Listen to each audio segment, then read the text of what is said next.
তাই ব্রজগোপীর স্বামীর কোল ত্যাগ করে যখন চলে যাচ্ছে, গোপীর স্বামী হাতটা টেনে ধরেছে। কি গো, এত রাত্রে তুমি কোথায় যাচ্ছ?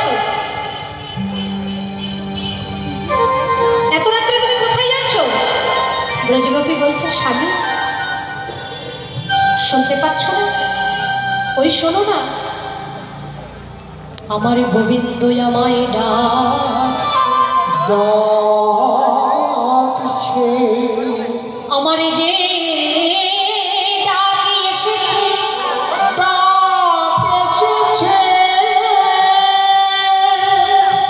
আমাকে যেতে দাও স্বামী। গোপীর স্বামী বলছে, ভ্রষ্টা কলঙ্কিনী দ্বিচারিণী,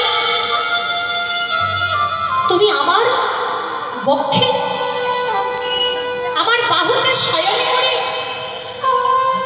পরপুরুষের বংশের ধ্বনি শ্রবণ করে তুমি আমাকে ফেলে রেখে চলে যাচ্ছ। ব্রজগোপী বলছে, স্বামী